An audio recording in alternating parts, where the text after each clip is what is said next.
In this session, we are going to discuss a brief introduction of chemiluminescence and discuss its importance in combustion diagnostic studies with different radicals from the flame. Later, we will be discussing the key components related to the chemiluminescence measurements and briefly will showcase you the working principle behind it. Followed that, we will be showcasing you the components in the demonstration session. As we discussed earlier in the previous lectures, the chemiluminescent signal is very weak, thus needs specific intensifiers or amplifiers to detect the signal accurately. Chemiluminescence is used to detect specific chemical species through spectral signature or detect the concentration of the emitting species based on the intensity of the radiation.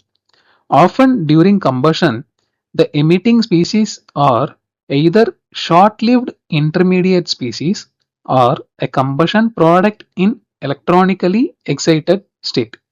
Here, I mean short-lived intermediate species means it's nothing but a radicals which comes and goes inside during the chemical reaction processes. Thus, the concentration of the emitting species depends on the rate of reaction producing those species. Chemiluminescence usually does not need wavelength specific measurements. That is, the detector only measures the total intensity of the light at the specific wavelength. Now, coming to the importance of chemiluminescence in combustion diagnostics, chemiluminescence results from the relaxation of different electronically excited species that are produced via chemical reaction in the combustion zone. In oxygen hydrocarbon flames, the species CH star, OH star, C2 star, and CO2 star are responsible for much of the light emission in visible as well as ultraviolet wavelengths.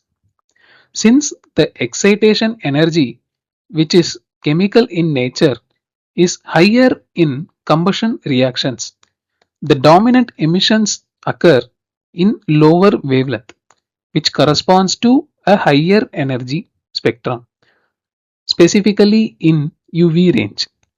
Most commonly, the chemiluminescence from the OH star and CH star species is used for analyzing combustion as a heat release indicator.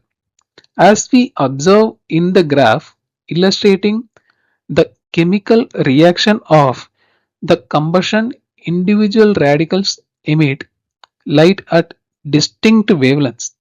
Each radical, such as OH star, CH star, and CO2 star, corresponds to a specific spectral signature, making it possible to identify and study them individually. To capture particular wavelength corresponding to a specific radical, we need to isolate that wavelength from the broader spectrum of emitted light. This is achieved using filters which allow only the desired wavelength to pass through while blocking others. The role of these filters and their application in combustion diagnostics will be discussed in detail as we progress through the session. Now, among the various radicals involved in combustion, OH star and CH star are particularly significant. These radicals play a crucial role as indicator of heat release during the combustion process. OH star chemiluminescence is often associated with high energy reactions and serves as a marker for the primary reaction zone, while CH star provides an insight into the intermediate reaction stages. Together, these emissions offer valuable information about combustion dynamics. So, OH radical emit at 306 nanometer wavelength. So, this OH star is very highly reactive species and a key intermediate during oxidation reactions in combustion. So, these can be used to estimate a local heat release rate in the region of flame. This also provides information about the flame structure, flame propagation, and flame shape. Similarly, CH radical emit at 431 nanometer wavelength. The presence of CH radical is an indicative of fuel rich regions in the flame. It signifies the breakdown of hydrocarbon fuels into smaller fragments, and CH star is a key intermediate species in complex combustion reactions. The concentration of CH star radicals can influence the formation of soot, which is a major pollutant from the combustion process. By mapping the distribution of CH radicals within a flame, one can visualize the flame structure and identify the regions of high reactivity. Thus, different emissions at specific wavelength can provide crucial information in understanding, analyzing, and optimizing the combustion processes. Now we will discuss about the measurement of OH star chemiluminescence. For this, we need first a UV range transparent optical lens, as the majority of the emissions are in visible and UV range. This UV transparent lens allows us to capture both visible and UV range signals. The OH star chemiluminescence is experimentally measured by capturing the emission from the flame limited to the spectral band of around 310 nanometer. An OH bandpass filter is used to allow only a specific spectral band corresponding to OH star radical emission. So here, as you see in the transmittivity graph, the allowable signal is restricted only around 310 nanometer. This filter will not allow any other signals into the camera. As we can see, the transmittivity is almost 0% other than 310 nanometer. This drastically reduces the flame intensity, as a small portion of the flame luminosity is captured during OH chemiluminescence. This necessitates the requirement of an intensifier. Here, this is the typical experimental setup for the measurement of chemiluminescence. This has a high-speed camera, an high-speed IRO, which is nothing but an intensifier, a UV transparent lens, a bandpass filter, and a PTU, which is nothing but a programmable timing unit. Here, the PTU works as a control unit for the intensifier. This will be further demonstrated in the lab session. Now, we will briefly discuss the intensified relay optics, which is shortly called IRO. This IRO has a two-stage image intensifier. One is MCP, which is nothing but a microchannel plate, and another is a booster. This combination gives a 10 times signal output from the incident signal. The key component inside IRO are photocathode, a microchannel plate, a phosphor screen, a fiber optic connector, and a coupled lens. All these things are kept inside this vacuum tube. Now, for the stage 1, the incident particle, which is photons, enters the intensifier through a camera lens and passes through the photocathode charged with high voltage. This converts the photons to photoelectrons. This photoelectron passes through millions of microchannel plates which accelerated by variable high voltage and amplifying with each collision on the channel walls. These photoelectrons are further reverted back to photons as they passes through a phosphor screen which is also charged with a higher voltage. A fiber optic connector passes the amplified image signal to the booster for additional intensification. In stage 2, that is the booster, this also contains a second photocathode and a phosphor screen charged with high voltage to convert and amplify the photoelectrons for increased resolution for high speed and ultra high speed imaging. Finally, the fiber optic connector efficiently transfer amplified light from the booster to the coupled lens. These are used to optimize the exposure, match the size of the camera sensor, and to maximize the spatial resolution of the intensified image.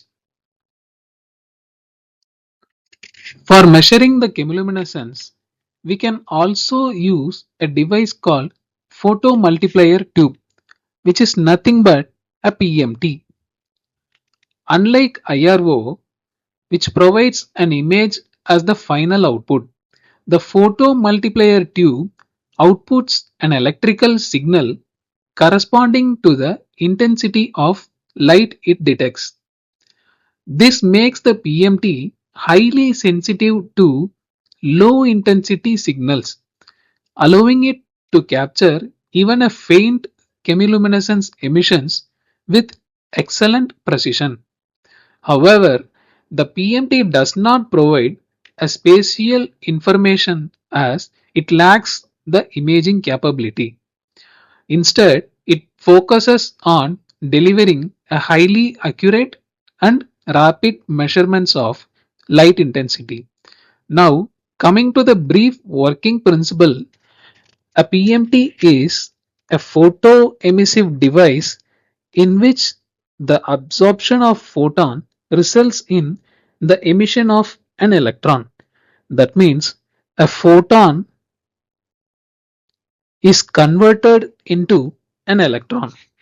These detectors work by amplifying the electron generated by the photocathode exposed to a photon flux.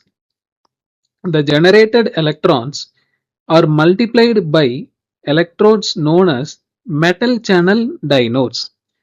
As you can see in this image, the incoming electrons are getting amplified with each diodes. At the end of the diode chain is either an anode or a collection electrode to get the output signals.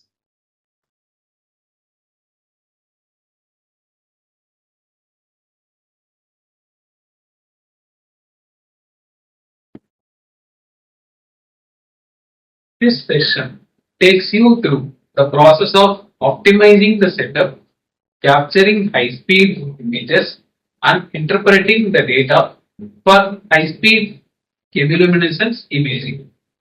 We will show you how varying different settings such as frame rates, exposure time, and gain, etc. affect the image quality.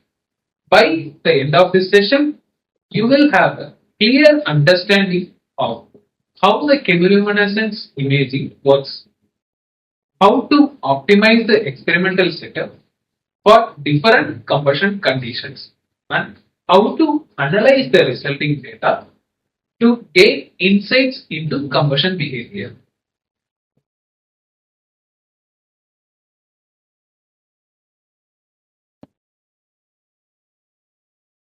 To begin, let's take a look at the experimental setup. At the heart of our system, we have a high-speed camera, which is essential for capturing fast-moving flame dynamics. As you can imagine, the combustion processes happen extremely quickly. So we need a camera that can record at an elevated acquisition rate. Since the chemiluminescence signal are very low intensity, as explained before, we need to enhance the intensity using an intensifier. Here in this setup, we use high-speed IRO, which is intensified relay optics, for intensifying the incoming chemiluminescence signal before it is captured by the high-speed camera. So, as shown here, the IRO is in front of the camera, which amplifies the input signal, produces sufficient light signal for optimal intensity in the camera.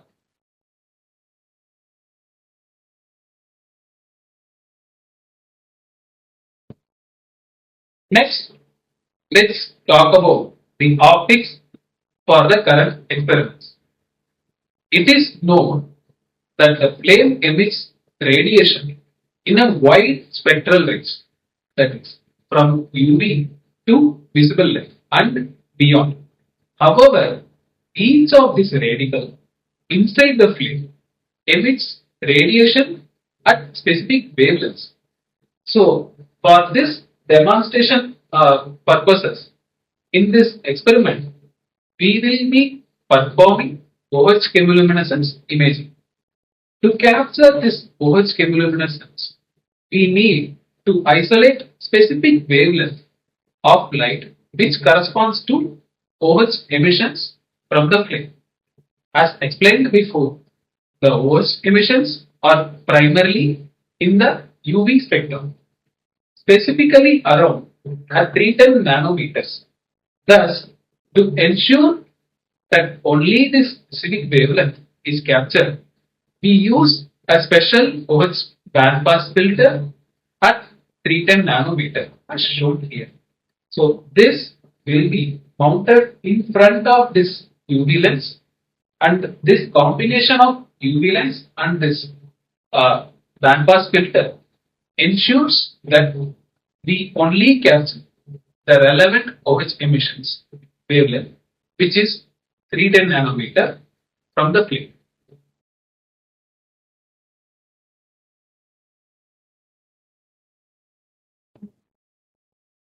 Here you can see the UV lens with OH filter mounted in front of the IR. The lens has adjustable dials which allow us to fine tune the focus, zoom, and aperture. These adjustment helps us focus specifically on the central plane of the flame inside this combustor. For this demonstration, we will burn methane with atmospheric air inside this combustor. This combustor is provided with optically accessible window so that we can record using high speed camera. However, specifically for OH chemiluminescence imaging, the transparent quartz material is used for this window, and this quartz material is transparent in UV range in addition to the visible range. As you know, the OH emission signal is only present in the UV range. Here, one can ask, why can't we use a normal glass? Because Normal glass can transmit signals only in the visible range, but it completely cut off the UV signals, which is not desirable. So, using this focus ring in the lens, we can ensure that the lens is perfectly aligned with the central plane of the flame inside the capacitor for proper flame visualization.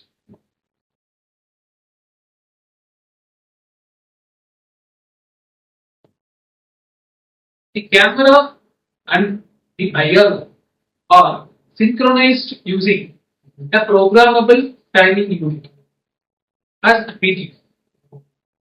All the components such as the camera and IR are controlled using a commercial software called Davis, which is installed on the computer. The software allows us to fine tune several important parameters related to high speed camera recording, such as frame rates, resolution, and the region of interest where we will be seeing the film.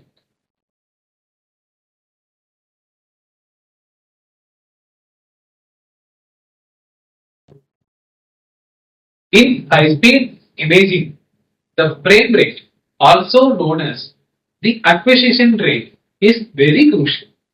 This refers to how many frames the camera will record per second. Usually, combustion is characterized by high speed flame dynamics and flame movements. For capturing such combustion phenomena, we generally prefer higher frame rates to capture different high speed flame dynamics. So, we adjust the frame rate based on the speed of the flame movements we intend to observe. It is to be noted that the maximum exposure time that can be allowed is equal to 1 by fps, that is frames per second. This implies that higher fps may result in reduced image intensity because lesser time is available for the image to be recorded by the camera sensor.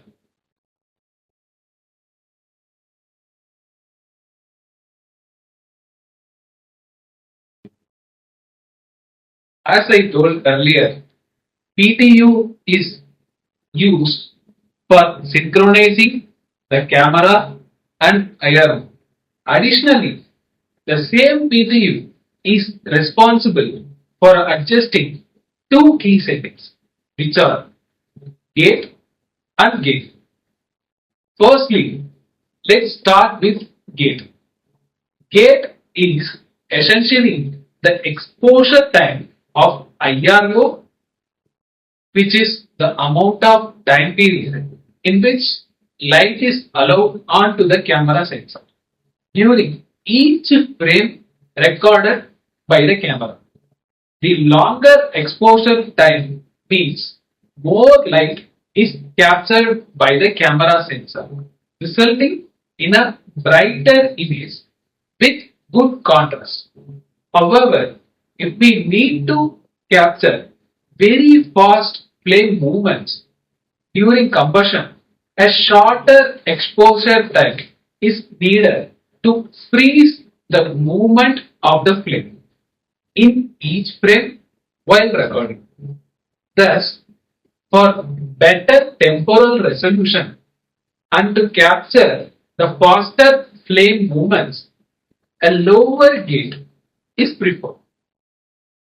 For experiments like the one we are going to conduct today, a typical gate of 70,000 nanoseconds is used, and we have to strike a balance between capturing high speed flame dynamics and maintaining good quality image. The only downside for using lower gate is the intensity of the flame image. recorder will be dimmer and have lower contrast or signal to noise ratio.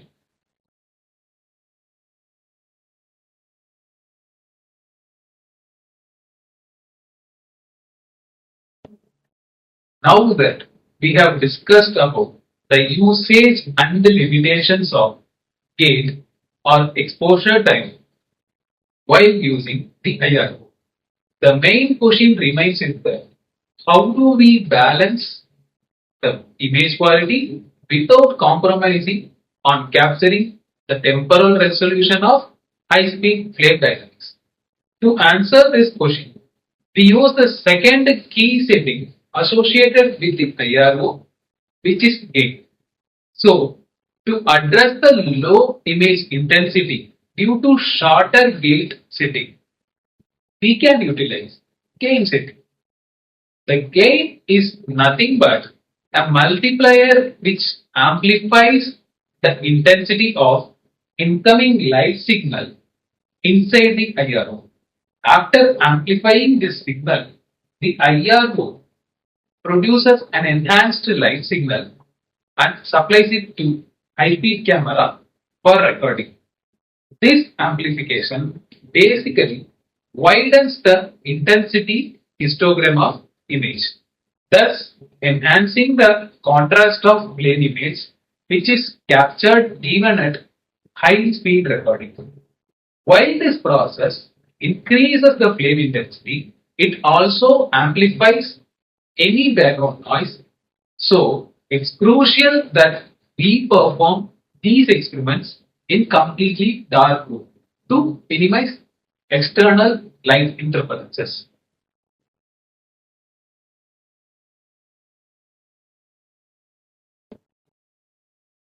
Now, we will be demonstrating how to focus the camera at the central plane of the plate in the combustor. For this purpose, we will be using this calibration plate, which contains equidistant dots with predetermined spacing.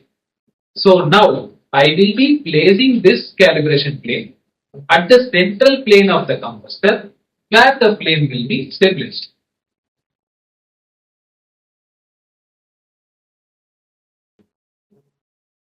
We have placed the calibration plate at the center of the combustor as shown.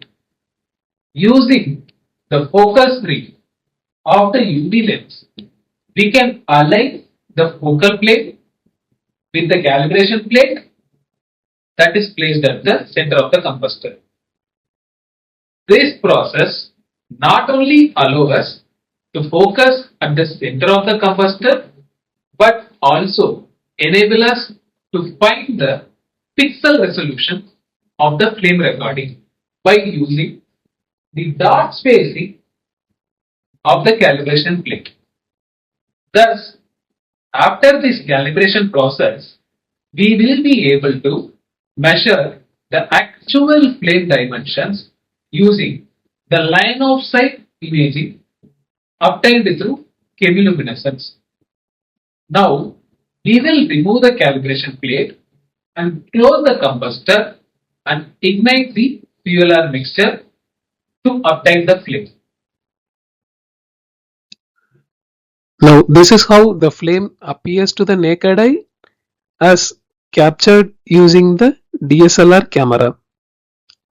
On the right hand side, you can see a video captured with a high speed camera with an IRO and a filter.